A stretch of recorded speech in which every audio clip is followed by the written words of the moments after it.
आज भिंडी गोश्त बनाने जा रहे हैं। मैंने 1.5 किलो के करीब गोश्त और 3/4 किलो यानी 1.25 किलो के करीब भिंडी, एक आधी प्याज और टमाटर 4, गार्निश के लिए हरा धनिया, कुकिंग ऑयल, जिन चीज़ों की हमें ज़रूरत होगी। और बाकी जो मसाले हैं वो मेरे घर के कुटे हुए, खुद के कुटे हुए। उसमें से मैंने ये काली मिर्च पाउडर, मैं इसके साथ आपको दिखा दिया हूँ।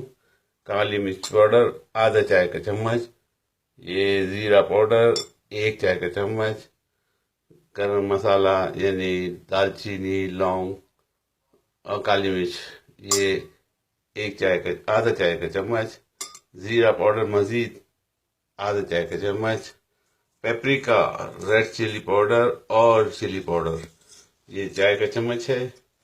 इसके आधा चाय का चम्मच समझे, ये थोड़ा सा ज़्यादा। और अदरक लहसुन का पेस्ट, इन चीज़ों की दरकार होगी। हम कलरिंग के लिए टमाटर पेस्ट भी इस्तेमाल करेंगे, थोड़ा सा टमाटर पेस्ट डालेंगे। ये टमाटर पेस्ट है आधा डिब्बा।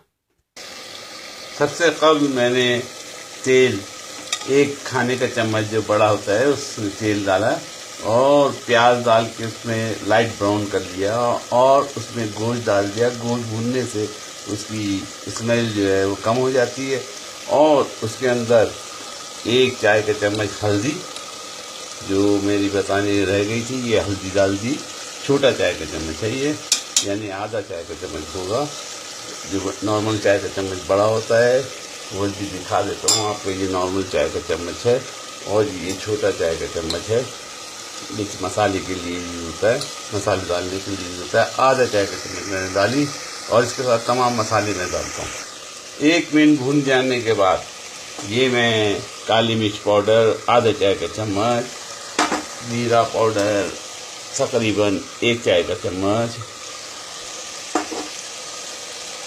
धनिया का पाउडर आधा चाय का चम्मच, गरम मसाला यानी दालचीनी, इलायची वगैरह मिक्स 1 चाय का चम्मच और रेड पेपरिका और रेड चिली पाउडर 1.5 चाय का चम्मच और अदरक लहसुन का पेस्ट 1 खाने का चम्मच। ये तमाम चीज़ें डालने के बाद मैं इसको आधे मिनट तक भूनूं। गोश्त तकरीबन इस मसाले के साथ आधा मिनट भूना है और थोड़ा सा पानी डालूंगा ताकि मसाला जले नहीं। ये मसाले के लिए थोड़ा सा आधा कप पानी डाल दिया और उसको मज़ीद भूनूंगा। गोश्त आधा मिनट 1 मिनट मज़ीद भूनने के बाद यानी मसाले के साथ मैं इसमें नमक ऐड करूंगा। तकरीबन फ्लैट चम्मच खाने का मैंने नमक इसमें डाला है। अब इसको मज़ीद पकने दूंगा अनलेस इसका पानी ड्राई ना हो जाए। मेरा पानी तकरीबन ड्राई हो चुका। अब मैं इसके अंदर मेरे फ्रीज़र में नींबू होते हैं कटे रखे, ये नींबू डाल देता हूँ ताकि ये पिघल जाएगा और नींबू का रस इसमें पड़ जाएगा। और इसके अंदर टमाटर चॉप करके डाल दूँगा। शुरू में मैं ये फुल आंच पे इसको पका रहा था। अब मेरा मसाला सूख चुका, गोश्त भून चुका। अब मैंने इसके अंदर टमाटर पेस्ट या टमाटर केचप, टमाटर जो मैंने चॉप किए हैं वो डालूँगा।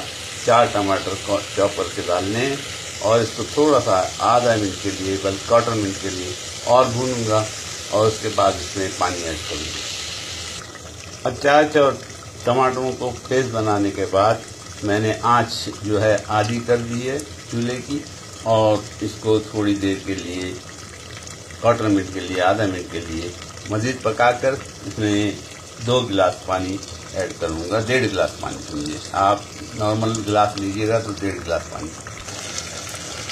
पानी ऐड करने का टाइम आ गया, पानी मिलाने का टाइम आ गया। मेरा नींबू इसमें नरम हो गया था, उसको मैं इसके अंदर निचोड़ दूँगा ताकि खटास और नींबू का मज़ा भी इसके अंदर जो वाला हो जाए। और 1.5 गिलास पानी में इसमें डाल के कुकर को 15 मिनट के लिए, 10 मिनट के लिए बंद कर दिया। ये मैंने 1.5 गिलास पानी डाल दिया और कुकर को मैं 10 मिनट के लिए बंद करूँगा। इस तमाम काम में मुझे 15 मिनट लगे होंगे और मैं अब इसको जोश आने पे मैं इसके कुकर का ढक्कन लगा रहा हूँ और तकरीबन 10 से 15 मिनट के अंदर ये गोश्त गल जाएगा। उसके इस दौरान में मैं भिंडी तैयार करूँगा, सफाई करूँगा और भिंडी को धो के रखूँगा और आखिर में भिंडी डलेगी और इसमें टमाटर का पेस्ट डालूँगा कलरिंग के लिए। वो होता है खूबसूरत सालन हो जाता है, इसलिए टमाटर का पेस्ट डालूँगा। मेरा गोश्त गल चुका, सालन ने तेल छोड़ दिया। अब मैं सिर्फ इसमें भिंडी डालना बाकी है। ये भिंडी मैं इसमें डालूंगा और 1 मिनट के लिए इसे दोबारा दम दूंगा, यानी बंद करूंगा और 1 मिनट बाद ये सालन तैयार। टोटल टाइम जो मुझे मैक्सिमम लगा है इस खाने पकाने में, भिंडी गोश्त पकाने में सिर्फ आधा घंटा लगा है। उम्मीद है आप समझ गए होंगे और आप पकाइएगा।